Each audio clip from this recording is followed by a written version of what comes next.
புதுக்கோட்டை மாவட்டம் கரம்பக்குடி அருகே சாலை விபத்தில் உயிரிழந்த இளைஞரின் குடும்பத்தினர் உறவினர்கள் சாலை மறியல் போராட்டத்தில் ஈடுபட்டு வருகின்றனர். கூடுதல் விவரங்களை எமது செய்தியாளர் ஷேக் அப்துல்லா தருகிறார். ஷேக் அப்துல்லா, இந்த விபத்து எவ்வாறு நிகழ்ந்தது? இது குறித்த விவரம்.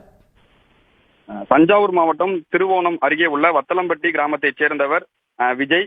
25 வயது இளைஞரான இவர் புதுக்கோட்டை மாவட்டம் கரம்பக்குடி அருகே உள்ள முதலிப்பட்டி கிராமத்தைச் சேர்ந்த வெண்ணிலாவை கடந்த ஓராண்டுக்கு முன்பு திருமணம் செய்திருந்த நிலையில் இந்த தம்பதியினருக்கு கடந்த 15 தினங்களுக்கு முன்பு ஆண் குழந்தை பிறந்துள்ளது. இந்நிலையில்தான் பிரசவத்திற்காக வெண்ணிலா தாய் வீட்டில் உள்ள நிலையில் தனது குழந்தையை பார்ப்பதற்காக விஜய் இன்று இருசக்கர வாகனத்தில் சென்றுவிட்டு குழந்தையை அவருடன் பார்த்துவிட்டு மீண்டும் அவர் வீட்டிற்கு திரும்பியுள்ளார். அப்போதுதான் இந்த விபத்தானது நடந்துள்ளது. அதாவது திருவோணம் அருகே உள்ள ஒரு தனியார் பள்ளியைச் சேர்ந்த வாகனம் விஜய் சென்ற இருசக்கர வாகனத்துல மோதியதுல அவர் படுகாயமடைந்தாரு. படுகாயமடைந்தவர் 108 ஆம்புலன்ஸ் மூலம் மருத்துவமனைக்கு, தஞ்சாவூர் அரசு மருத்துவக் கல்லூரி மருத்துவமனைக்கு கொண்டு செல்லும் வழியிலேயே அவர் உயிரிழந்தார்.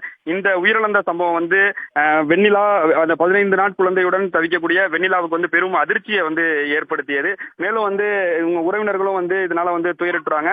இந்நிலையில் தான் உயிரிழந்த விஜய் இறப்பிற்கு நியாயம் கிடைக்க வேண்டும், உரிய நிவாரணம் அந்த குடும்பத்திற்கு சென்றடைய வேண்டும். ஏனால் 15 நாள் குழந்தையை வைத்துக் கொண்டு குழந்தையின் தாய் தவித்து வருவதாகவும், அதனால இதற்கு உடனடியாக அந்த குடும்பத்திற்கு நிவாரணத்தை ஏற்படுத்தி தர வேண்டும்.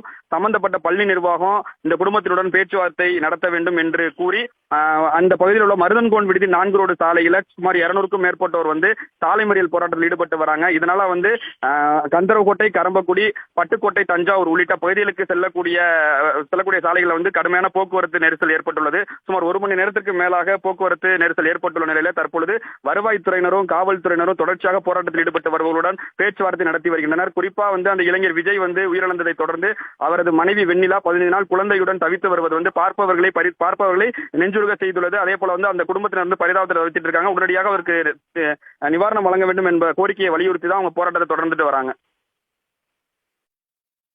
விவரங்களுக்கு நன்றி ஷேக் அப்துல்லா.